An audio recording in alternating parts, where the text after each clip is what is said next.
Friends, मैं हूँ Shilu and welcome you all in Silu's Duniya. आप सभी का स्वागत करती हूँ सिलूस दुनिया में बहुत सारी गुड विशेस और बहुत सारे शुभकामनाओं के साथ। तो आजकल जैसे आप सब जानते हैं कि हम स्मार्ट गृहिणी सीरीज के बारे में बात करते हैं और उसके लिए जो नए नए सब्जेक्ट लेके मैं आती हूँ वो बहुत ही यूज़फुल है हर एक लेडी के लिए। तो आज का भी कुछ ऐसा ही सब्जेक्ट है कि हम जीरो वेस्ट गृहिणी कैसे बन सकते हैं।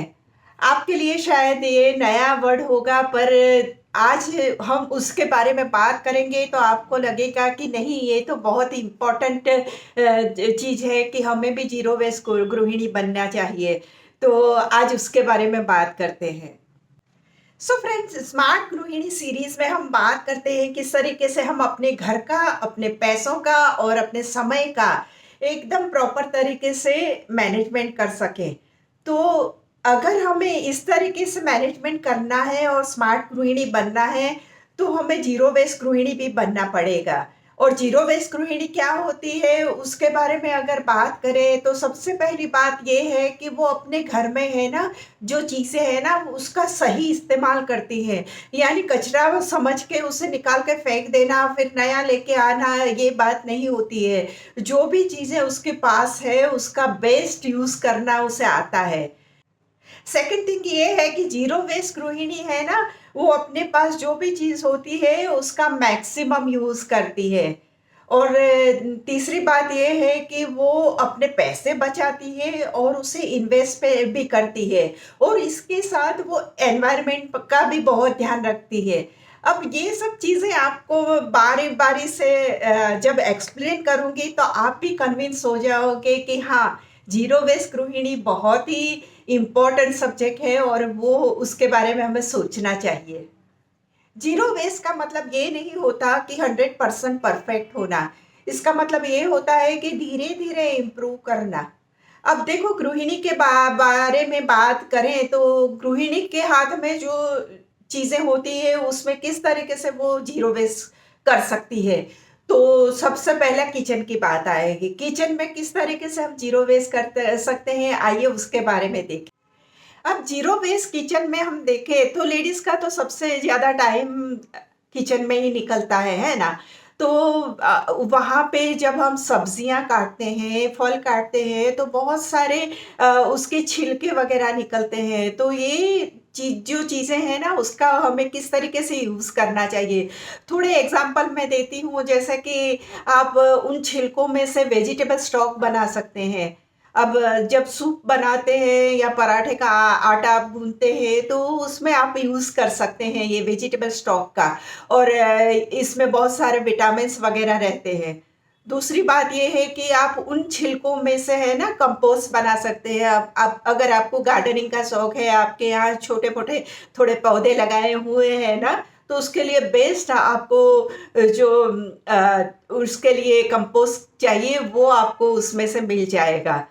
तो अंडे की छिलके हैं, उसे आप उसमें यूज़ कर सकते हैं। चाय की पत्ती जो होती है, उसको भी आप कंपोस्ट के लिए यूज़ कर सकते हैं। तो घर बैठे आपको बिना पैसे खर्चे आपके पास जो भी चीज़ें हैं, उसमें से बेस्ट कंपोस्ट मिल जाएगा आपको। तो ये खाद बहुत ही एकदम अच्छी होती है, यानी वो केमिकल फ्री होती है और आपके पौधों के लिए एकदम बेस्ट रहेगी।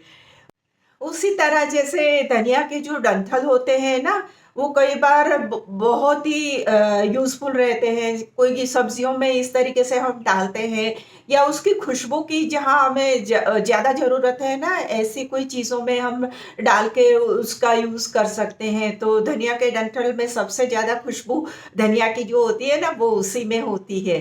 तो सूप में डाल सकते हैं, इस तरीके से हम उसका भी यूज़ कर सकते हैं। तो इसी तरीके से नींबू की जो छाल हमारी निकलती है ना, जो छिलके निकलते हैं, उसको भी फेंकने के बदले उसको वो क्लीनर का बहुत अच्छा काम करते हैं। कुछ भी चीज़ आप साफ कर रहे हैं ना किचन में या ऑयल के जहाँ पे दाग पड़ गए हैं, तो वो जो नींबू का छिलका है ना, वो बहुत काम में आएगा। और सबसे ज़्यादा काम में वो वहाँ पे आता है जब हम कुकर रखते हैं ना, तो कुकर में नीचे जो पानी रखते हैं स्टीम के लिए, उसमें अगर छिलका वो डाल देते हैं ना, तो पानी के या उबलने के जो दाग लगते हैं ना, वो कुकर में नहीं लगेंगे और एकदम क्लीन सा कुकर आपका रहेगा।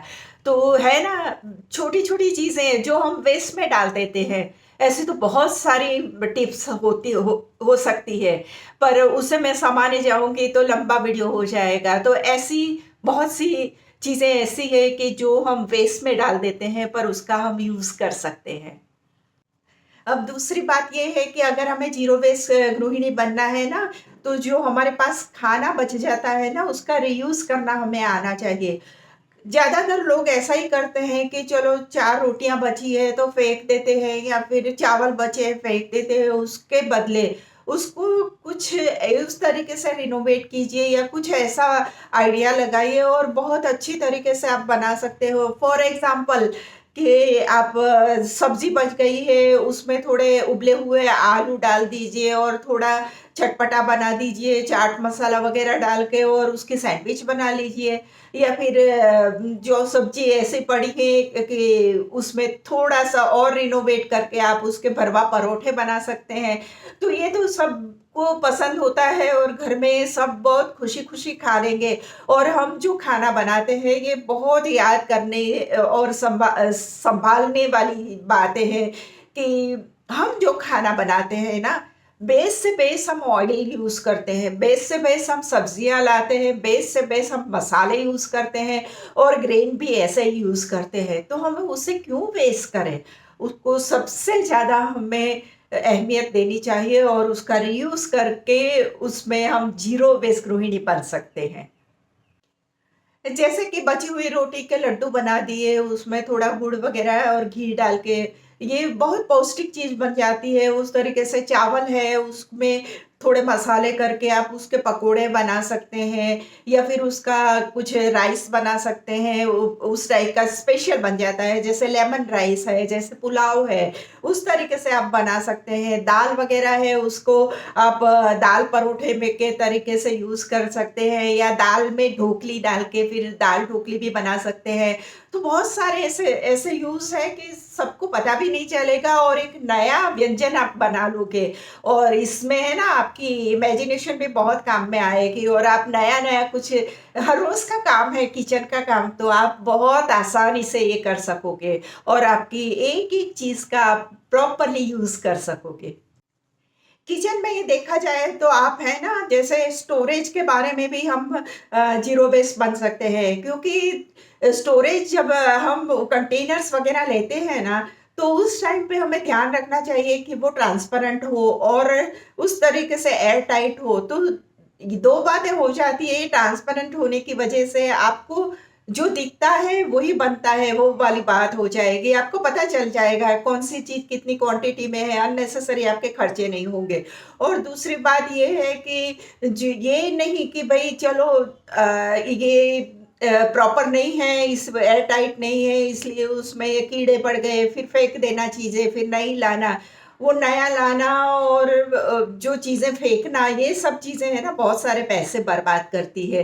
तो हो सके वहाँ तक इस तरीके के जार का यूज़ कीजिए कि जो आपकी चीज़ें खराब भी ना करें और बहुत आसानी से आपको दिख जाए।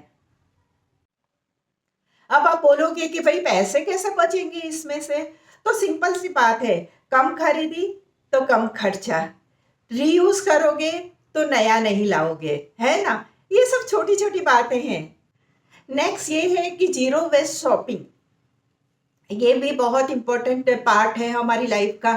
तो सबसे पहली टिप मैं ये देना चाहूँगी कि हमेशा है ना, अपने जो पर्स है या जो भी बैग लेके जाते हैं, उसके अंदर एक कपड़े की थैली रखिए।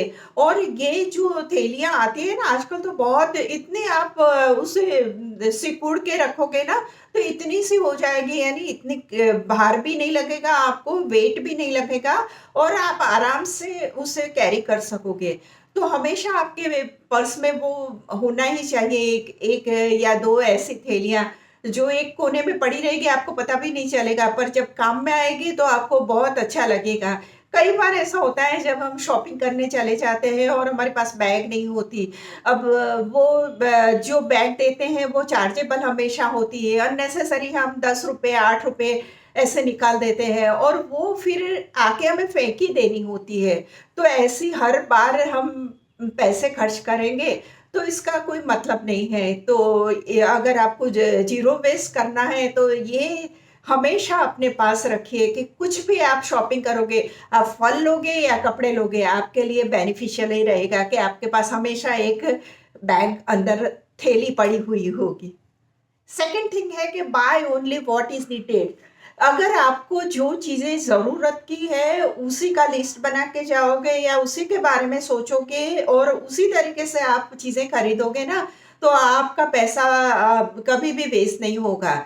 और ऑनलाइन के चक्कर में तो आपको पड़ना ही नहीं है, ऑफर के ऐसे चक्करों में पड़ना ही नहीं है, तो अननेसेसरी ऐसे खर्चे नहीं होंगे। तो शॉपिंग के लिए तो बहुत सारा हमें ध्यान भी रखना चाहिए और इम्पल्सिव शॉपिंग नहीं करना है, अननेसेसरी शॉपिंग नहीं करना है, ऑनलाइन अननेसेसरी पैसे खर्च नहीं करने हैं।